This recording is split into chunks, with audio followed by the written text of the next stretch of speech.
Hello, this is Fritz-Ay says, and welcome back to A Fall from Grace. So, last we left off with Cedric and Victor, they were escaping the town with a pile of loot. And Lysander swearing that he'd chase after them and track down Cedric. Yeah.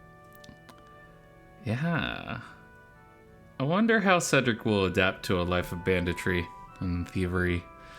We'll see just how well he can do. So yeah, let's go ahead and get started.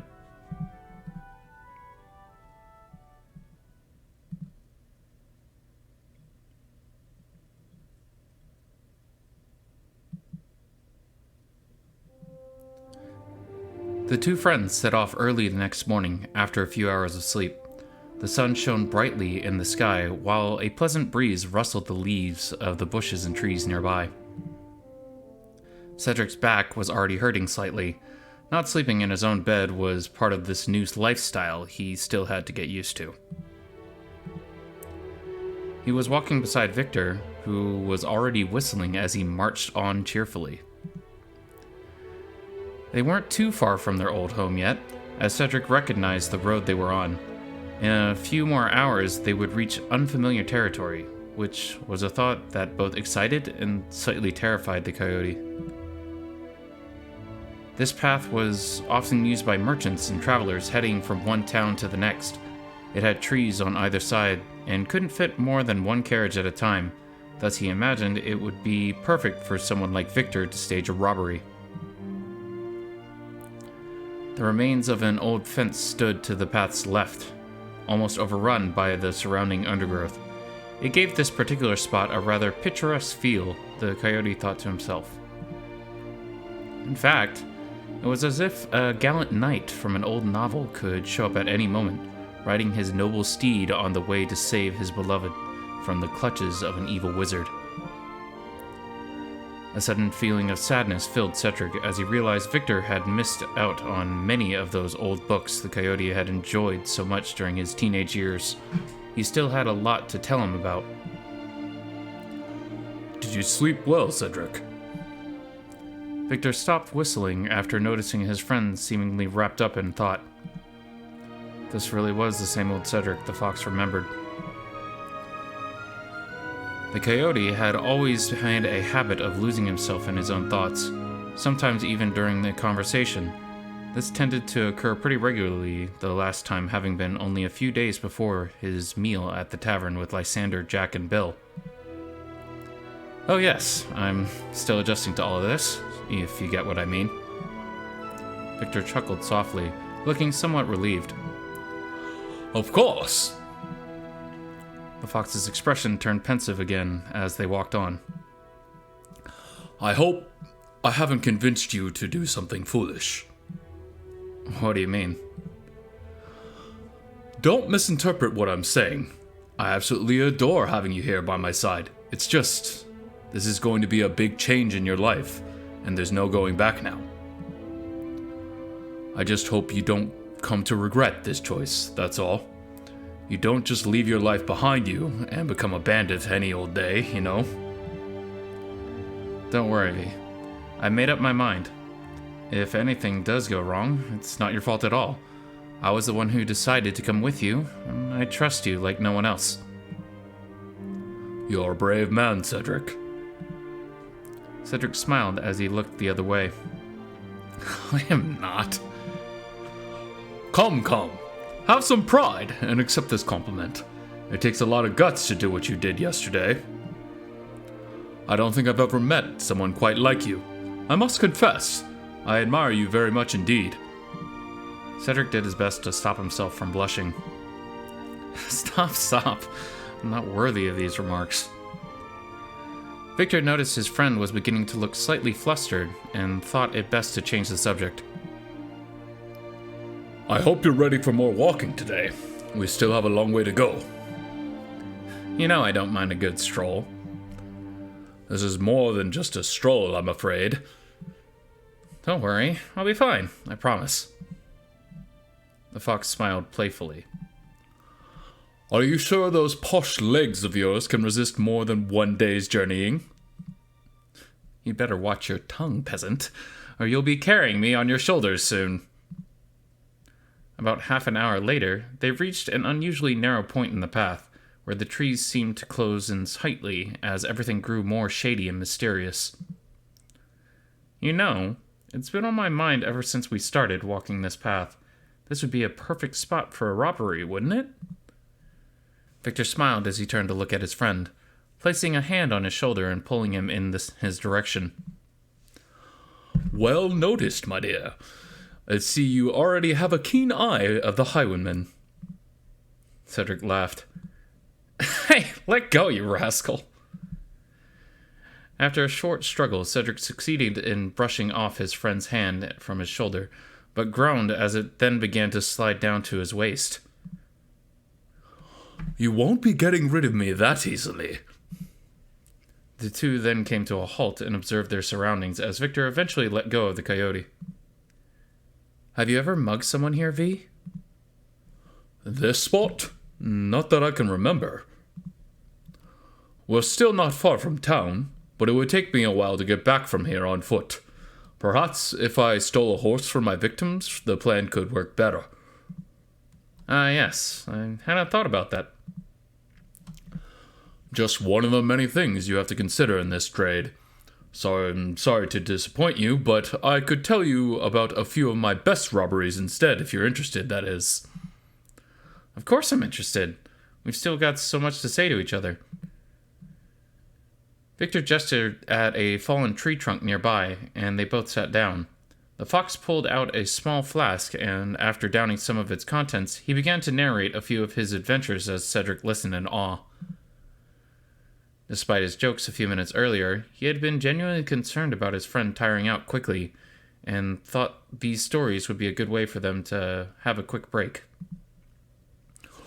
Where to start? I know just the tale. About a year ago, these two noblemen decided to have a duel over some petty argument, as rich idiots always do. It so happened that they chose a particular abandoned building as the location for their fight.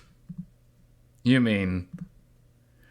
Indeed, the bastards picked my hideout. I witnessed the whole thing as I snuck about, quietly blocking every exit in the building.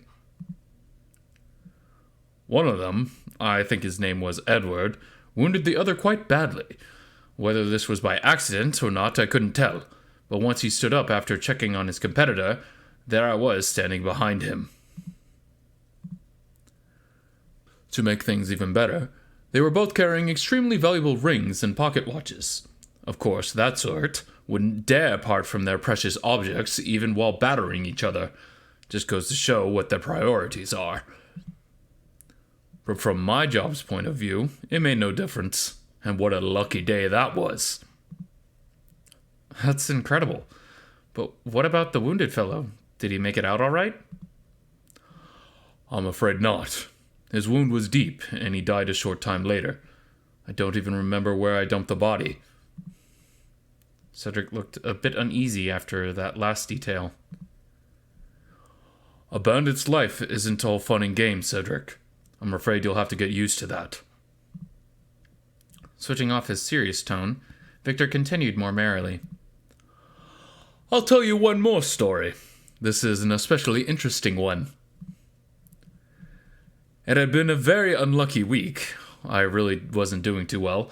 I was tired and had no money left.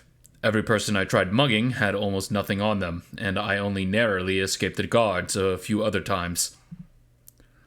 Then one evening, I did something risky and mugged an old badger. A member of the town council, by the way, just outside his own front door. He just returned from a gambling house and was absolutely loaded with gold. So much gold, I decided I would treat myself. I traveled to another town and actually bought this mask, a complete honest purchase. I added some of the decorations myself, even if my artistic abilities are notably beneath yours. Cedric rolled his eyes at that last remark. Come on, I haven't drawn anything in at least 2 years now. But getting back to your tale, I was wondering, what did you use before the mask? Just a few rags to cover my muzzle. The mask is so much easier to wear and breathe in, and it didn't even cost me that much. Oh, but speaking of money, we need to be very smart with what we have right now. I've only got a few coins on me, and I'm sure you don't have that much either. Good thinking, my boy. However, in this case, we are quite lucky as I have this by my side. The fox gestured at the sack he'd been carrying along with him since they set off. Cedric had guessed it only contained food and perhaps another pair of clothes, but was now excited as his mind started racing at the thought of what kind of riches this humble sack could be hiding. What's in there? Where did you get it? Whoa, easy now. I'll show you in due time. For now, rest assured and we can get by with what we have for a few days at least, and sell some of it later on. Victor, I also have something for you. Sorry, I meant to give it to you yesterday, but I just forgot after everything that happened. Oh, what is it? I just need to find it. Cedric slightly mumbled that to himself as he rummaged around in his jacket pockets, pulling out a small white object and placing it in Victor's open hands. His friend's eyes lit up as he gazed at this object, realizing what he had been given. Cedric, you shouldn't have. I wanted to give this to you as a memento of all those wonderful days we spent together. Victor was holding a small white knight chess piece, still shiny and intricately ornate. He kept silent for a few seconds, then leant forward, hugging the coyote. It feels wonderful having you back here with me. Thank you. Thank you for everything. Cedric couldn't think of anything worth saying and just sat there hugging his friend, with the biggest grin on his face. Then Victor let go, and the two slowly got up from where they were sitting. I took that from Lysander's aunt's house, by the way. It will drive him up a wall when he discovers that piece missing. You have no idea how much he spent on that chess set. Funnier still, he doesn't even like chess. The fox seemed to ignore Cedric's latest remarks as he gazed at the path in front of them. Victor? Then his ears shot up suddenly. V? Someone's coming. We need to hide. Now! He shoved Cedric, and the two quickly got off the path and hid amongst the green bushes and undergrowth. Then Cedric heard it as well. Marching footsteps. It sounded like a small group of about 4 or 5 people. They seemed to be quite well coordinated in their marching, and that could only mean one thing. Guards. Shh. Victor clapped his hand over Cedric's muzzle as the group finally came into view, reaching the spot where the two friends had been standing just a few minutes earlier. Cedric gazed at the red uniforms from his hiding spot as they passed by. These seemed to be common guards patrolling the roads from town to town. Most of them weren't too young, and their uniforms were well worn, the color slightly faded after hours likely spent under the sun. They were equipped with some old rifles and a dagger each. However, there was something oddly familiar about them. Cedric thought he recognized their leader, adorned with a plumed helmet of sorts, but who was otherwise dressed identically to the other 3? After a few seconds, he almost kicked himself as he realized this was one of the soldiers he had spoken to when inquiring after Victor a few days earlier. How could he have done something so foolish? Now the guards were searching for both of them and knew exactly who Cedric was. The coyote's head drooped as he felt responsible for the mess they were in, now more than ever. The guards soon passed out of sight, and the sound of their footsteps began to fade in the distance. Victor broke the silence, turning to face the coyote. He was trying his best to hide a decidedly worried look. Strange to see these guards at this time of day. Perhaps they've been alerted to something. What do you think? Cedric tried to think of something to say, but all he was able to do was sit there in silence. Whatever the cause, All the more reason for us to hurry up and leave this place once and for all. The fox began to speak louder as they stood up and made their way back to the path.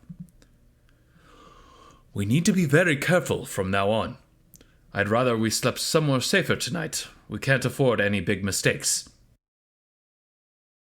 Cedric wasn't quite sure what kind of place Victor was referring to, but seeing the fox didn't elaborate, he thought he wouldn't bother him with more questions for the time being. The two began walking again, Cedric silently following Victor down the overgrown path. A few hours had passed, and the sun was beginning to set, everything turning a soft shade of orange. The two friends had been walking for what was beginning to seem like forever, and it was starting to show. Their pace had gradually slowed down, and they were starting to grow hungry. Victor imagined Cedric wouldn't be able to walk much longer, and had begun looking around, searching for something in a peaceful evening landscape. Cedric had kept silent since they set off after hiding from the guards. The fox hadn't thought much about it at first, but now he was beginning to wonder. Was he just fatigued after a long day's walk? Or had the incident a few hours back had a deeper effect than he anticipated? The coyote, seemingly noticing his friend's gaze, suddenly broke the silence. Look, V, there's something you should know. What's the matter? I notice you've been very quiet since we set off again. Cedric gathered his courage as he gazed at the path beneath him. I've made the whole situation worse. I'm sorry. Victor came to a halt. He had not been expecting this at all. He let out a slightly confused laugh as he tried to picture the best reply to give in this situation. Well, come now, Cedric. No need to beat yourself up like this. I mean it. When I was searching for you a few days ago, I spoke to the leader of those guards. Victor didn't say anything, waiting for Cedric to finish his train of thought. I asked if they knew anything about you, and now they're out there, searching for both of us. And they know damn well who I am. I'm such an idiot. Victor smiled. Cedric, it's all right. I told them about the mugging, described your appearance and everything. They were rather puzzled as to why I was searching for you, but luckily, for both our sakes, I didn't elaborate on that detail, and that's the long and short of it. I'm sorry. It's fine, seriously. I can't say it was a smart thing to do, but they would have been looking for us anyway, what with you disappearing and such. It just means that they have a better lead than I had anticipated. Cedric was relieved to hear how well his friend had taken this confession of sorts, even though he still couldn't entirely shake off the feeling of guilt he'd been carrying that afternoon. However, you shouldn't worry about yourself. You're known as an honest lad, and they'd never suspect you to have run off with a criminal in their wildest dreams. The fox chuckled. It's more likely they'd imagined you'd been kidnapped by the very bandit you've been searching for. Now that would make for a good story. Regardless of what they think, we're both in this mess together, which means we'll just have to deal with whatever comes our way. Yes, you're right. Thanks for understanding. Victor suddenly shoved the coyote, almost making him topple over. Hey! Cedric turned to his friend with a bewildered look on his face, only to see the fox sporting an amused grin. And that is for telling the guards. The two burst out laughing, and Victor soon began to playfully chase Cedric, just like the two used to do when they were kids. The old memories unlocked by games such as this were almost overwhelming. The fox's eyes lit up as they gazed toward the horizon. There's one at last. There's what? Cedric looked up as he tried to see what Victor was pointing at. A farmstead. I've been on the lookout for one for a while now. The coyote gazed at where Victor was pointing. It was a small, lonely building surrounded by dimly lit fields. It had a cozy and lived-in look to it. the neatly kept vegetable patch displaying the care the owners had for this little farm. Cedric couldn't see any animals, only the distant sounds of clucking reached his ears as he concluded these owners probably kept their chickens and geese around the other side of the building. To the left stood a barn made entirely out of wood, the thatched roof being the only exception, matching that of the main building. The two followed the path and quickly reached the old front gate. Cedric kept walking, but soon halted as he noticed Victor was standing at the gate. We can ask to sleep here for the night. Perhaps they'd even offer us something to eat. Cedric seemed hesitant. What makes you think they'd let us in? Aren't we supposed to be hiding anyway? Usually, I'd say you're right. But today's different, because I can count on you. Thanks to your clothes and demeanor, the two of us will look much more respectable and will pass as some simple travelers. They'll surely let us in. The fox began walking towards the building as Cedric followed at a distance, still slightly nervous. Come on, Cedric. We'll be perfectly safe. Coyote caught up with Victor, and they reached the main door at the same time. Cedric lifted his arm and knocked a few times. How's your arm, by the way? Is it better? Much better, thanks. I'll probably be as good as new tomorrow. The sounds of footsteps approaching the door became audible as the two quickly began brushing some of the dirt off their clothes, Victor running a hand through his hair and Cedric laying the sack with his clothes on the ground beside him. The door was swung open, and the two were greeted by the friendly figure of the farmer and a warm light emanating from a fireplace in the room behind him. He was a goat, in his 50s by the look of it, rather muscular, with an unsurprisingly long beard. He was dressed in simple, ragged clothes and was smoking an old-looking pipe. He gazed at the two and then smiled gently. Good evening, young sirs. How can I help you? Victor spoke up before Cedric could say anything. Good evening to you, my good man. We've been traveling all day and are looking for a place where we can rest for the night. Oh, where are you headed to? Eastward, to the larger towns. We will be visiting a cousin of mine. Cedric said this, hoping it would add to their credibility. He saw Victor nod, which was encouraging. At least he got something right this time. The farmer turned his head to look at the coyote. My, you're well dressed, my good fellow. I expect someone of your status to be traveling by carriage or the like. This put Cedric on the spot. He hadn't thought about this detail. Why, yes, of course. It's just we have been delayed somewhat. Victor jumped in before Cedric was able to say anything. This is a bit embarrassing, but our carriage was attacked by a group of bandits. We made a run for it and have had to continue our journey by foot. Really now? Agnes, come here, Miss. These young men were attacked by some bandits earlier. The two heard a voice reply from what must have been the kitchen, along with the sound of approaching footsteps. Bandits? Oh, heaven's sake, I thought they'd finally left. The farmer's wife soon came into view. She was a collie, only slightly shorter than him, with fairly broad shoulders and a cheerful but matter-of-fact look about her. She was wearing a large apron and had obviously been cooking as the others had been speaking. Good evening, boys. She shook both her hands energetically. You don't mind if I call you that, do you? Cedric smiled. Not at all, ma'am. Call me Agnes. And my name's Harold. Pleasure to meet you, sir. Cedric was about to introduce himself when he noticed Victor turn and give him a serious look. Almost reading his friend's mind, he reasoned that perhaps it's best not to use your actual name when there are guards searching for you up and down the whole county parish. After a second's pause, he spoke. My name is Alistar, and this is my friend, Dorian. Cedric glanced back at his friend, who was now sporting a satisfied grin.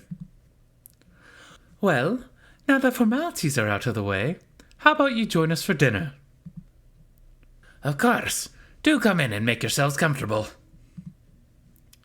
And with that, the farmer walked back into the building, with Cedric and Victor both following suit. After passing in the small entrance, they set foot in what was obviously the main room of the house. A wide old table was at the center, with a large fireplace to their left and steamed up the windows to their right. A slightly crooked door was also visible that must have led into the kitchen, judging by the pleasant smell emanating from the room beyond it. Harold gestured at a couple of the chairs lining the old table. Sit down and make yourselves at home. I'll fetch us something to drink. And with that, both him and Agnes disappeared into the kitchen. Cedric and Victor sat down next to each other on the surprisingly comfy chairs. There was nothing on the table except a few old lit candles, which gave the place an almost medieval look.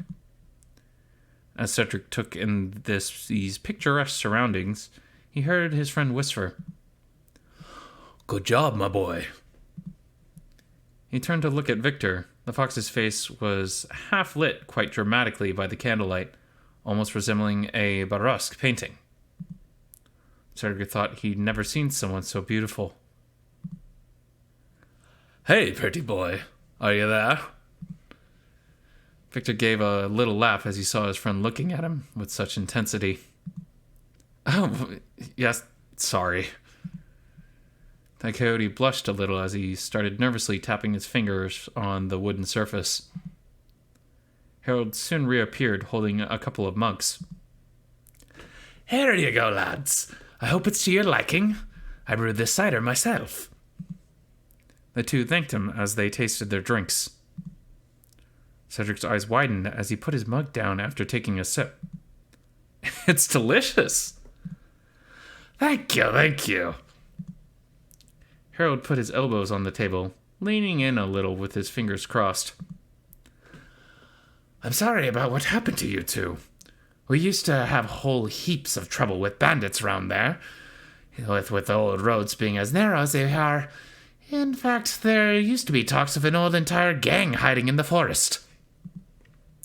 "Really?" Cedric could tell Victor was rather amused by this, but was doing his best to hide it.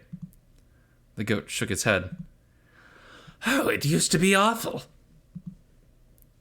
"Come to think of it, I did hear about these bandits myself a while back. Didn't they attack a wealthy lord somewhere nearby about a year ago?" Yes, indeed. 'Twas a nobleman and a politician, Lord Sanderson. As he was riding alone, used to be a very foolish thing to do around here, I might add. Stripped him of all his riches, they did, and damn near cut his hands off. Why, those wretches even took his clothes. He was sent back to the town in rags. "Good heavens!" Victor was obviously enjoying himself, leading Cedric to wonder if perhaps one of the bandits the farmer had been speaking ill of was none other than the fox. But it's been a while since we heard about someone's carriages being attacked, so we assumed the local rogues had left for some reason or another. But now that I think about it, Agnes told me she saw a group of guards pass by this morning. Might that they be connected to the thieves you encountered? "Ah, yes. We weren't far from the town, and they caught word of the attack shortly after. But between you and me, they were of no help whatsoever." Harold laughed. I can't say I don't share that sentiment, my boy. He sat back in his chair as he drank more of the cider. "We're lucky to have found this place, and we're very grateful for your hospitality. If we can repay you in any way." Nonsense. I'm sure you've lost enough from those scum as it is. We're very happy to have you as our guests. And now you can sleep in the barn, too, if you like. That would be perfect. Thank you so much, sir. The goat laughed heartily at this reply. Harold, please. I'm hardly a sir. After a few minutes, Agnes reappeared holding some plates filled with steaming hot chicken, along with corn, beans, and a few other vegetables. Here we go, boys. I hope this food is to your liking. I'll help you with the other plates, my dear. The goat got up and walked back into the kitchen. Thanks, darling. They're all on the right with the cutlery. Don't break anything this time. Harold replied jokingly. When have I ever broken something? A few moments later, the four of them were all sitting at the table enjoying their meal. The food was simple, but absolutely delicious, and it wasn't long before both Cedric and Victor had almost licked their plates clean. So how did the two of you meet, if you don't mind me asking? Not at all, not at all. I've always lived close by, and Agnes here comes from a town neighboring of mine, so we'd often see each other at the markets, fairs, and the like. I'd always used to think he was the sweetest fellow I'd ever set my eyes on. Harold chuckled a little. So after a few years, we spoke of getting married. I'd waited longer than all my friends, something they'd often take jabs at me about, but I just wanted to be sure. There's no point in spending the rest of your life with someone you don't care for. My parents didn't think much of him at first, and that's an understatement. It didn't take long for his charm to win them over, though. As for my parents, well, they were both dead by then, which meant I'd gotten used to living alone and being self-sufficient. And do you two still love each other? Very much so. I always poke fun at Harry, but the truth is that I adore him just as much as I did 15 years ago. Likewise, my darling. The warm look the two gave each other was full of love. Cedric almost felt his heart melt. He'd thought such people could only exist in fairy tales, yet here they were, sitting right in front of him. He wished he too could live in such a picturesque location with a person he deeply cared for, someday. While I was thinking of this setting, an image of Victor's face came to him almost automatically, and soon Frederick found this thought he couldn't escape his mind. Not that he minded that, in all honesty. The chances of something like that happening were very slim, and he knew that. It was still good to let your imagination run wild every so often, he thought. How about you, lads? You're still young, of course, but is there anyone you fancy? I bet you both lovely gents have your eye on some pretty boo from your hometown. Cedric suddenly felt a wave of anxiety hit him, as he tried to think of how to answer that. He turned to face Victor, but the fox was evidently waiting for him to speak first. After a few incredibly long seconds, he replied rather quickly. Oh, that's a complicated subject. I'm sure I have fancied some people, but I don't think there's ever been something serious. Don't I know it? You still have your whole life ahead of you, my boy. No point rushing into things. Take it from me. And your being the heir from a wealthy family means most of the girls in town will have set their eyes on you.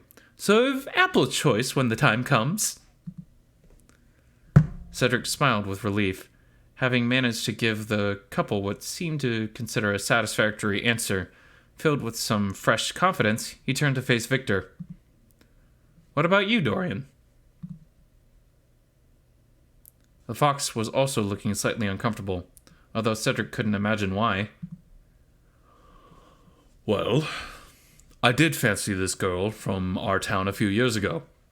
Her name was Elsie, and she was the prettiest fox I'd ever set my eyes on. We'd met behind a tower, the outskirts, every morning, and talk about everything under the sun. I really loved her. It felt like I'd never met someone as wonderful as her before. But one day, her family moved away, and I was heartbroken. Well, you can't win them all, I suppose, but it took me a long time to get over it. Agnes reached out to hold Victor's hand, and both she and Harold looked touched by the fox's tale. I'm so sorry to hear that, my dear. But don't worry. I'm sure you'll meet someone new eventually. There are as many folks in this world, after all.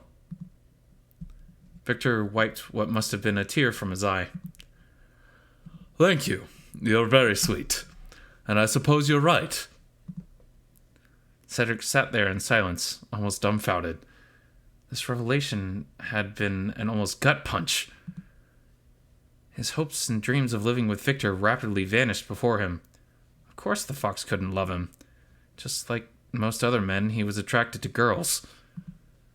How stupid of him to think he might not have been so in the first place. However, there was one thing that didn't make sense to Cedric. How come Victor, of all people, had figured out the coyote's parents had thought the two had been lovers? Most people wouldn't have even considered the idea in the first place. There was a chance Victor might have been attracted to women and men. Whatever the case, Cedric realized he needed to have a proper conversation about this with them. There was no point in carrying on this way, wondering what was true and what wasn't. He needed to be honest with his best friend.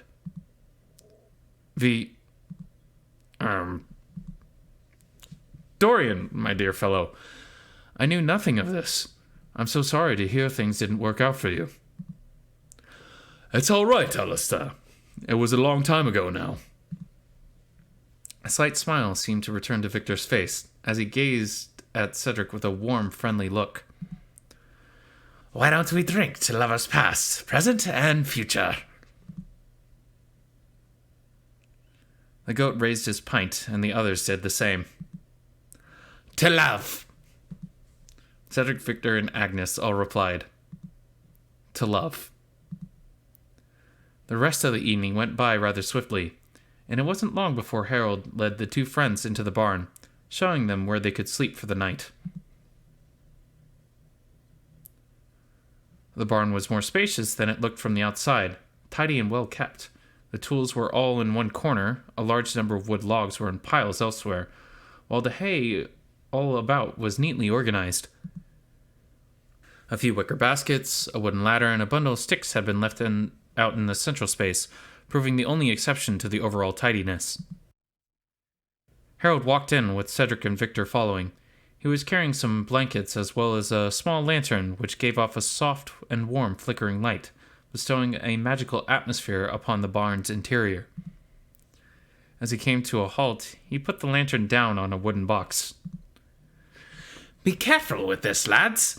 Setting fire to the barn would be fun, but not ideal. The two laughed at this unexpected joke. Don't worry, Harold. Your barn is safe with us. The goat gave them an almost naughty look. I'd hope so. Sleep well, and don't leave without saying goodbye to both of us come morning. Cedric smiled. Of course we won't. And with that, the goat walked out of the barn, leaving the two friends on their own.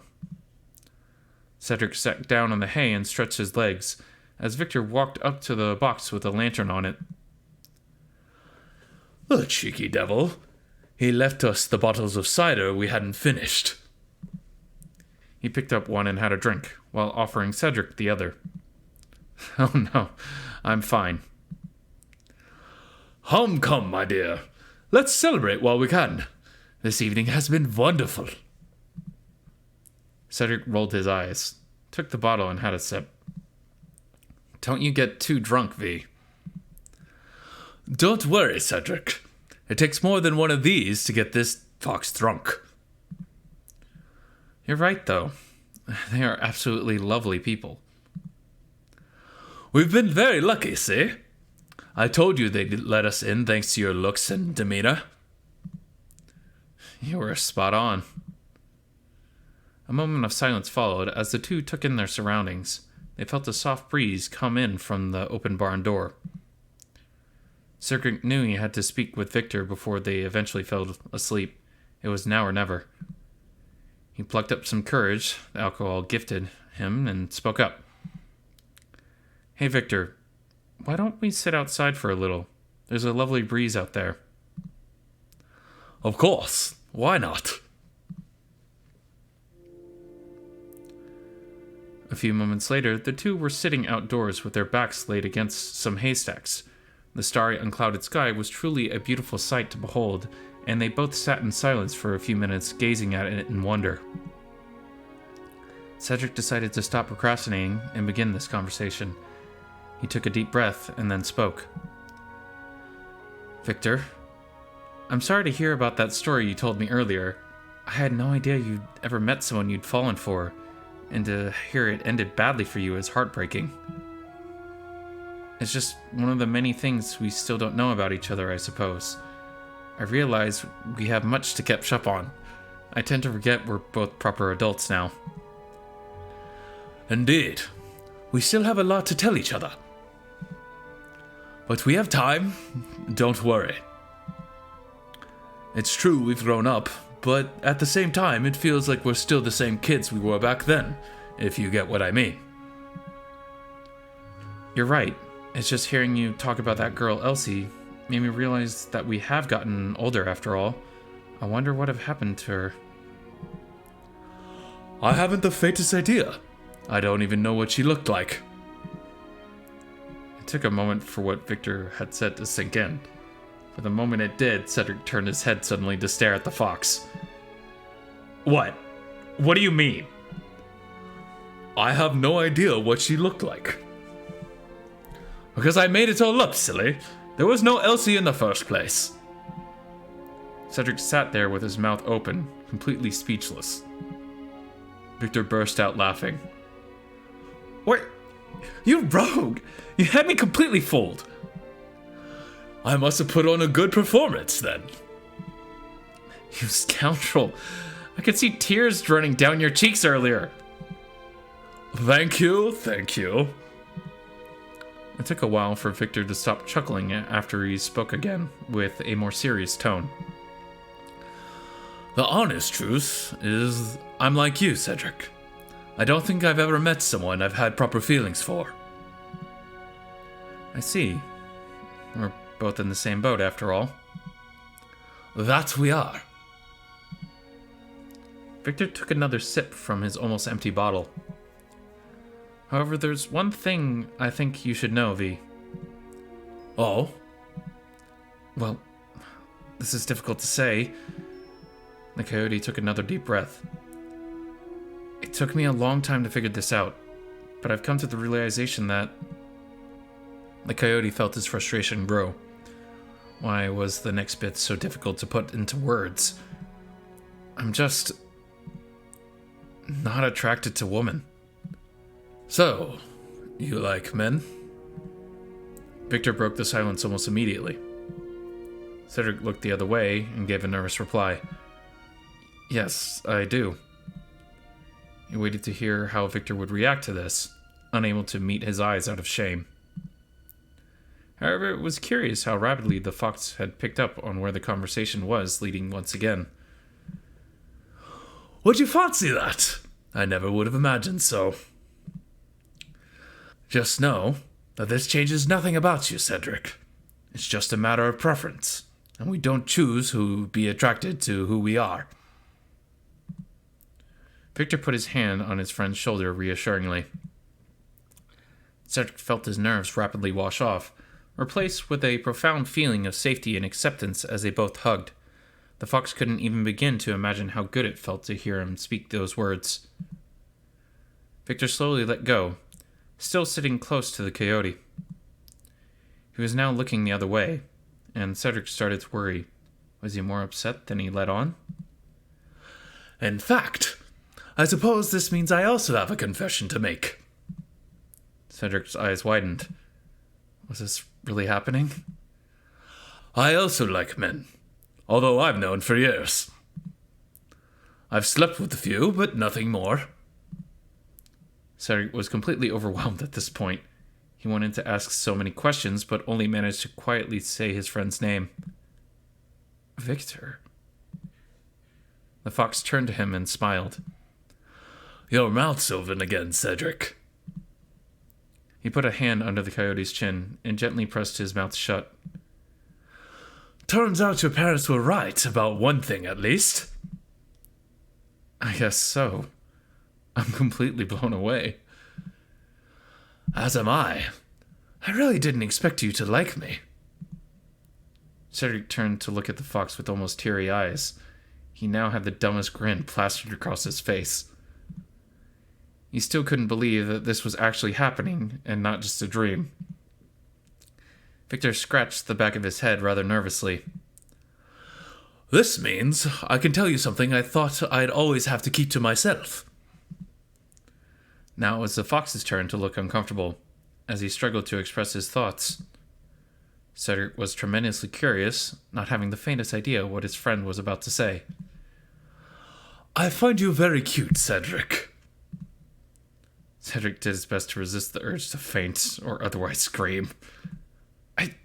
You... Anything resembling words or a sentence had left him at this point.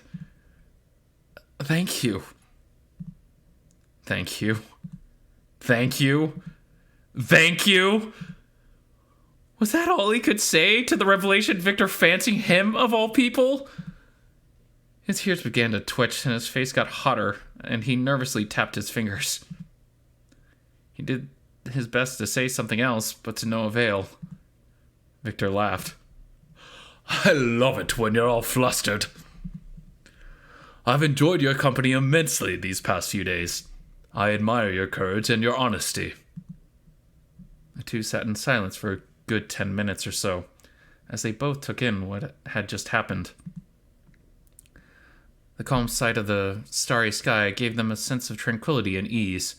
They both felt as if a heavy burden was finally off their backs, and they could speak to each other completely honestly for the first time since their meeting a few days earlier.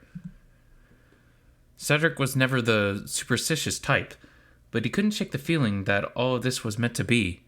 It felt like his life had been leading up to this moment, and all he was meant to do was sit there, feeling completely at peace. After a few more minutes, the fox got up and slowly made his way toward the door again. I think it's time we both got some sleep now. More journeying awaits us tomorrow. I hope it hasn't been too much for you so far. Cedric picked himself up and followed his friend into the barn. I'm fine, don't worry. They both undressed and laid themselves down on the blankets the old goat had left them. Victor sat up to blow out the candle inside the lantern. Good night, my dear Cedric. Sleep well. You too. See you in the morning.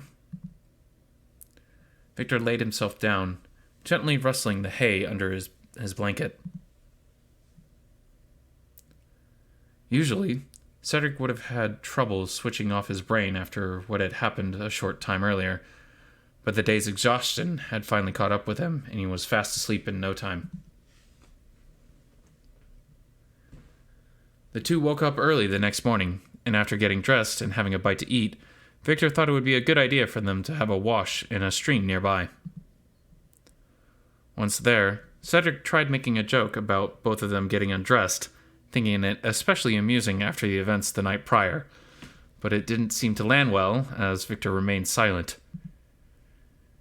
Cedric also tried to make some conversation, but this also didn't seem to go very far.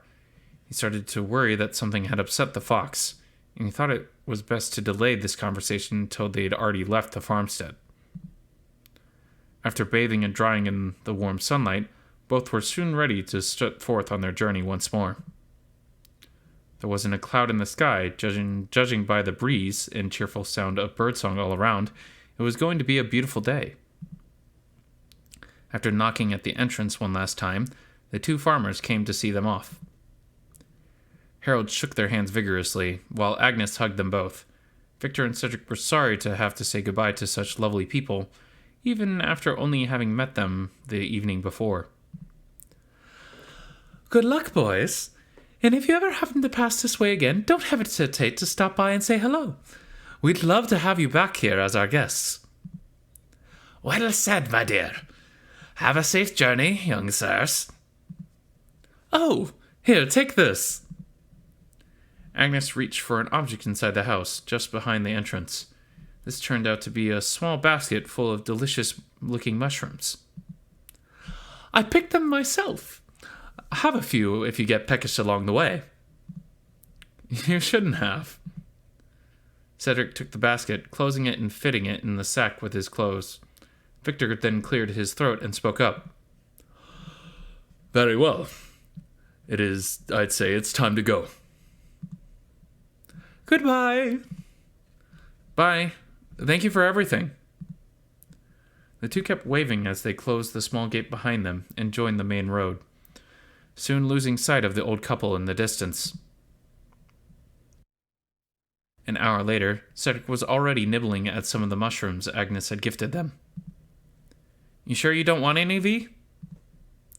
Home? The fox turned to face him, seemingly still wrapped up in his thoughts until that moment. Oh, no thank you. I'm not hungry yet. Just save a few for me and I'll have them later. Cedric was beginning to get worried now. His friend's tone sounded cold and dismissive. Of course. Now was the best moment to ask Victor if anything they said last night had upset him. But Cedric was barely able to start thinking about how to word his thoughts when Victor suddenly spoke. Cedric, I'm sorry about last night. I really didn't mean to be so forward. I suppose that cider was stronger than I'd anticipated. So this is what had been bothering him. Cedric thought as he almost sighed in relief after expecting a much more serious confession. Rather, he was quite amused to see just how flustered the fox seemed to be. No need to apologize, V. I appreciated the comment. And I wasn't able to say this yesterday, but I find you incredibly handsome. Victor stopped in his tracks. You do? Of course I do. You're pulling my leg. Cedric started laughing at his friend's incredulous expression. I swear I'm not. Victor resumed his steady marching pace, seemingly invigorated by this unexpected discovery.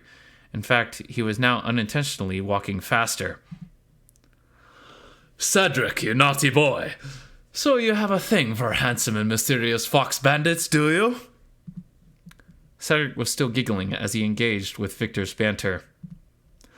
Most definitely.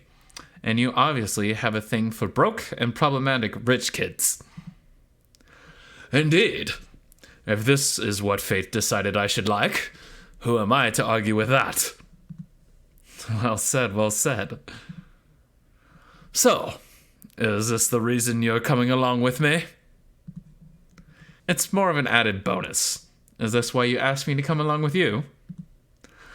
I won't confirm or deny that statement. They kept laughing and joking as they journeyed on for the next hour or so. The path had started to grow shadier, and they soon reached a small clearing where they decided it would be a good idea to rest for a while. The sun's rays shone through the rustling leaves, creating beautiful, uneven patterns of light on the damp ground. The two noticed a couple of fallen tree trunks a few feet away and sat themselves down. Cedric offered Victor the basket with the mushrooms again, the fox finally accepting it and tasting a few of them. These are delicious. Told you so. I think we should be nearing a small town now, so keep your ears and eyes open in case anyone comes our way. Will do. The coyote gazed at the large sack his companion had been carrying once more. What have you been hiding in it? He decided to try asking again. What's in there? Why don't you tell me? And here, you really do want to know? Of course I do. The fox hesitated for a moment and then opened the sack, revealing its contents at long last. Sparkling jewels, shining candlesticks, silverware, cloths, silks, and satins all greeted Cedric's eyes as he took everything in. Wow, where did you get the... Then he noticed. These objects were all familiar. Too familiar. He recognized those candlesticks. He knew exactly where they'd been sitting before being thrown into that sack. Victor, you stole from my parents' house? Are you completely mad? What if they caught you? Hey, relax. I'm here, aren't I? I pulled it off like a true master of the craft. I just thought it would serve them right for everything they did to us. Cedric crossed his arms, trying to repress his frustration. I don't disagree, but you need to be less reckless. And I don't know how to feel about all this. The fox spoke slowly, as he did his best to think of the right thing to say in this situation. Look, I understand your concerns. But risk is a big part of this trade, whether you like it or not. And these objects belong to the scumbags we left behind us and will never see again. Those scumbags are my parents, V. That brought the discussion to a grinding halt, as Victor struggled to think of a retort. Then his head sank as he looked the other way. I'm sorry, Cedric. I didn't think it would upset you the way it has. After a short pause, he spoke up again. We're a team now, and I should always consult you before any big decision. I apologize. Cedric sighed as he finally began to calm down. It's okay. I suppose I just wasn't ready for this yet. I understand. Fear not, it won't happen again. Cedric gently held Victor's gloved hand. I'll take your word for it. The two shared a short look and smiled, both glad this argument of sorts was behind them. It might have sounded nonsensical to most people, but part of Cedric still loved his parents, making it very difficult to accept, much less forgive what his friend had done. However, he thought it best to address these concerns at a later moment, perhaps when they'd reached the larger towns they were headed to. He let out a gentle sigh and pushed these uncomfortable feelings to the back of his mind. Victor suddenly rose, almost making Cedric jump. What the? I can hear something. Someone's coming this way. Follow me. The coyote also got up from the log they'd been sitting on and quickly ran after his friend, sprinting toward from some trees nearby. The town the fox had mentioned earlier was in full sight of the landscape beyond them. And then he saw it, a carriage making its way along the road and heading in their direction. It seemed to be decorated and ornate, meaning this wasn't just anyone. This person had money, and lots of it, judging by the sacks that had been sturdily fixed to the back of the carriage with some strong rope. Cedric, this is going to be your first robbery. Cedric felt his heart begin to beat faster. This was all so sudden. He began anxiously tapping his right foot, as sound faded and vision blurred all around him. All he could focus on was that small carriage in the distance. Turning to gaze at Victor was what ended up calming his nerves down. The fox hadn't a trace of his friend's worried look, and Cedric knew for a fact he'd probably been in much worse situations than this one. The bandit knew what he was doing. After gathering his courage, he whispered, "All right, V. Tell me what to do, and I'll do my best."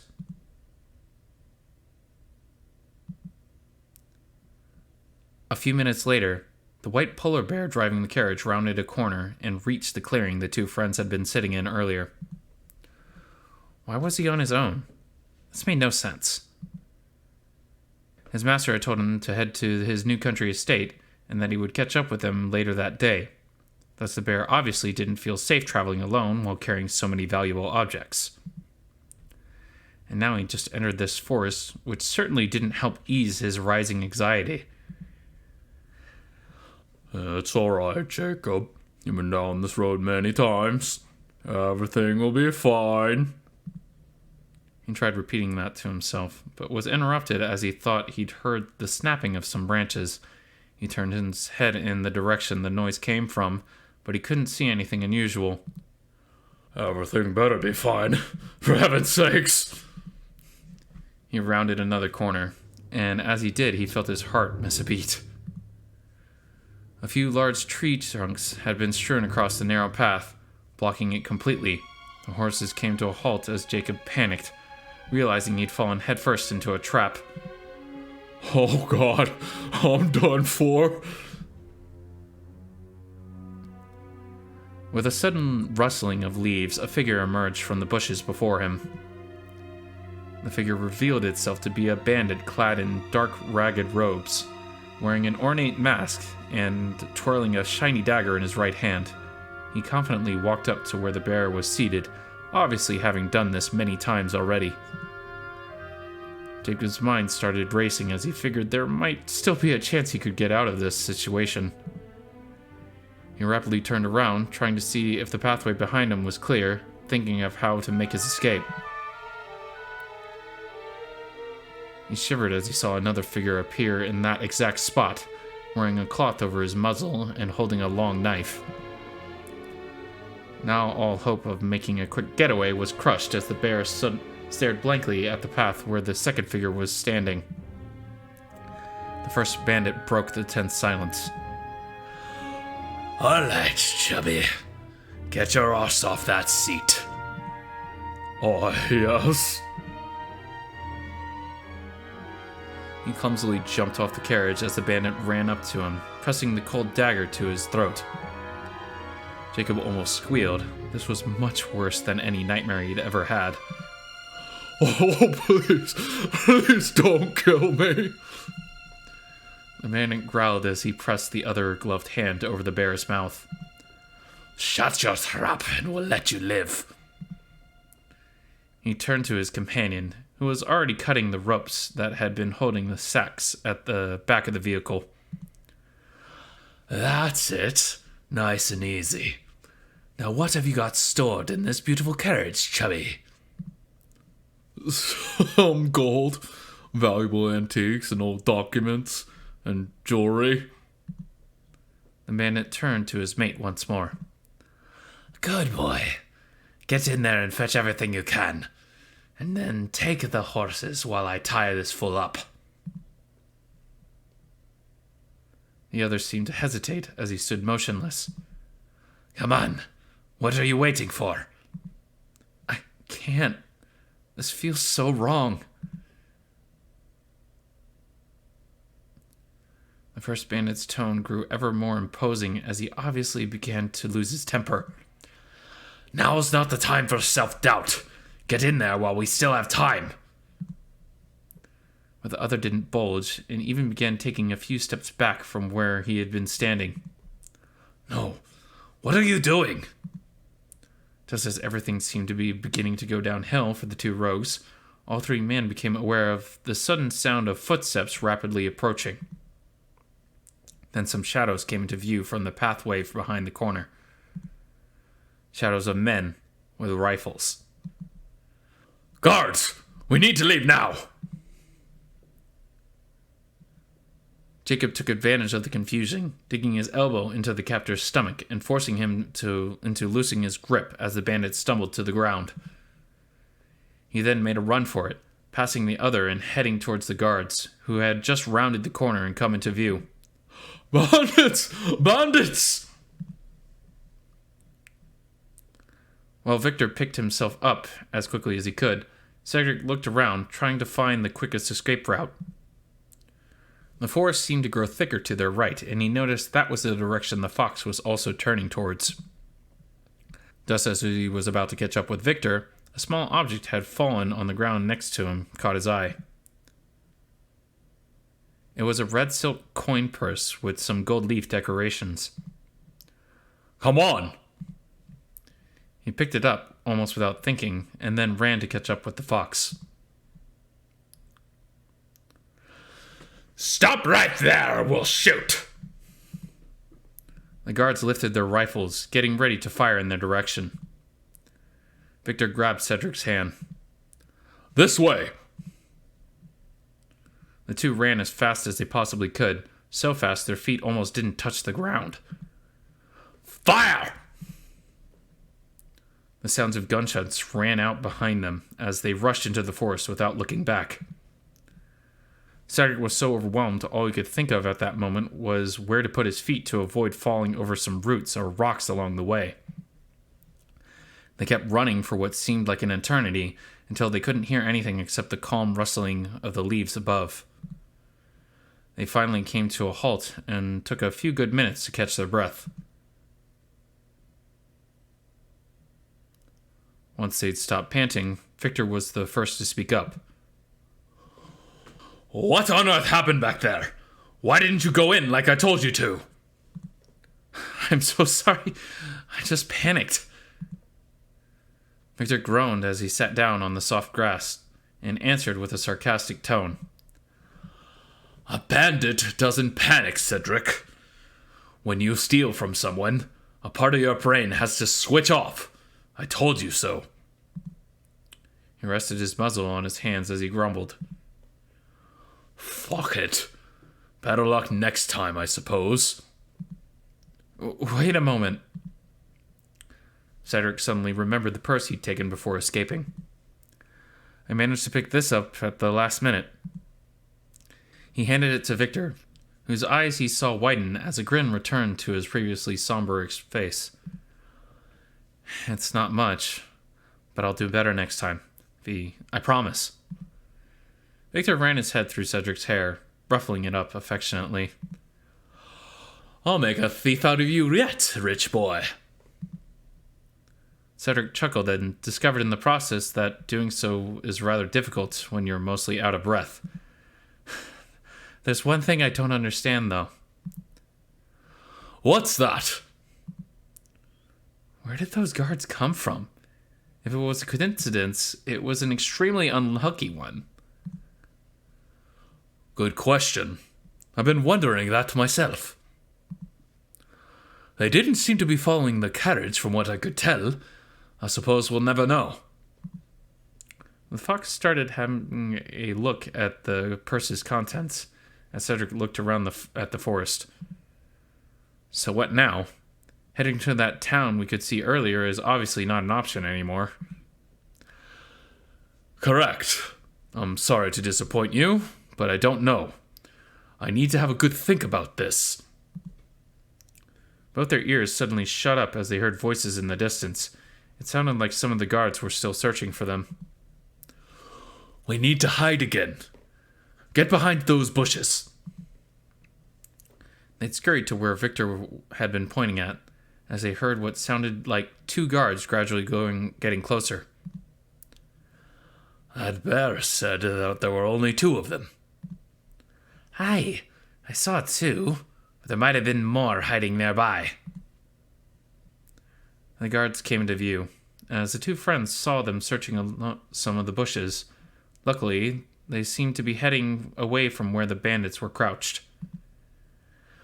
You think they might be a whole gang of them? I wouldn't exclude it. Remember what the captain told us the other day. It would seem a group of bandits has returned to these woods. They probably set up camp somewhere deep within it. Oh, yes, that would make sense. These two had probably just joined them. Victor turned to Cedric and whispered, That's it. I know what to do. Follow me. They slowly crept out of the bushes as the guards' voices faded away. I think I know who they were talking about. You do?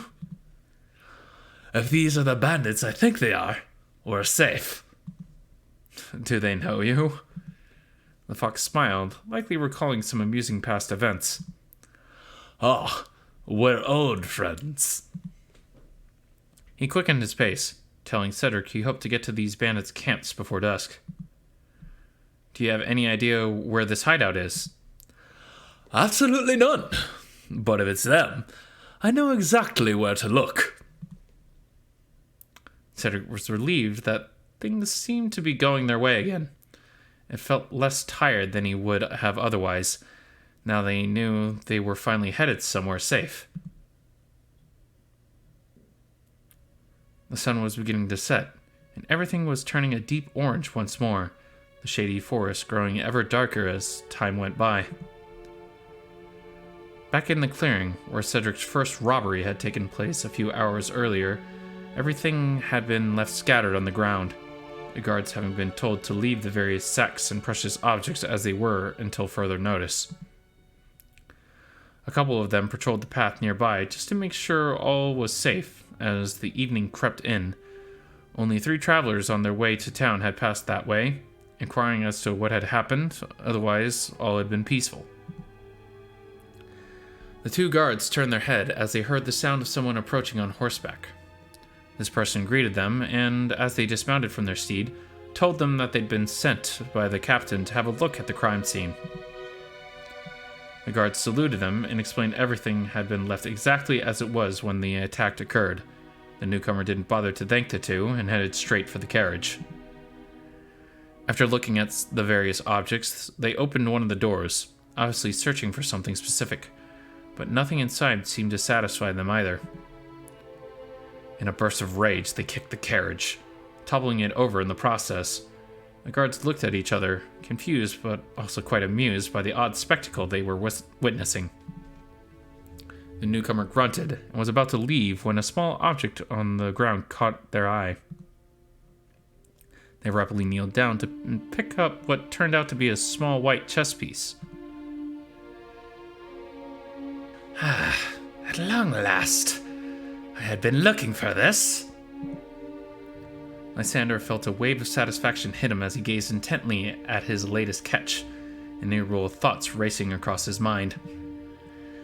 And so I have finally found you, Cedric, you fool. It turns out this piece you stole has led me straight to you. I hope your low-life outing has been enjoyable so far, because I'm going to make sure it will not last much longer.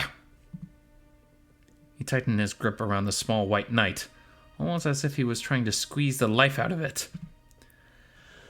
And I promise you, it will end with you both where you truly belong.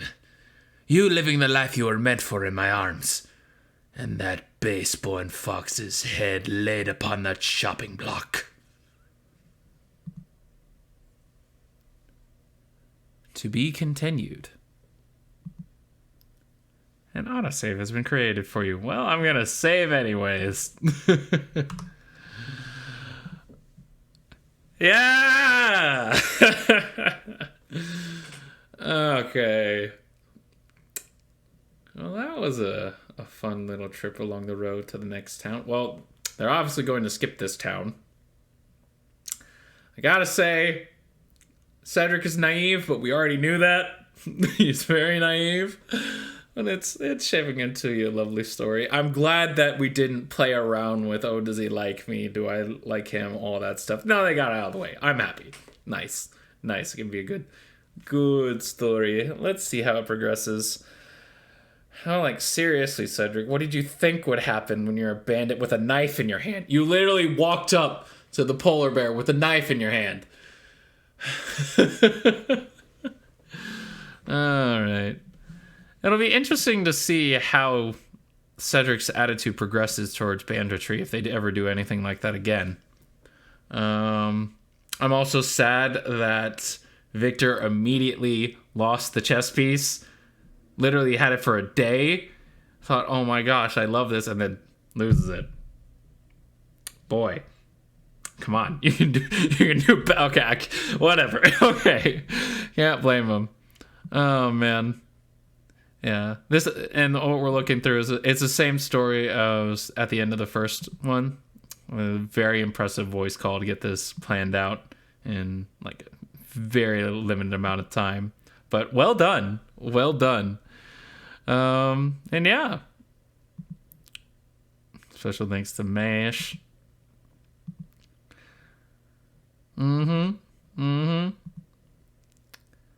Yay.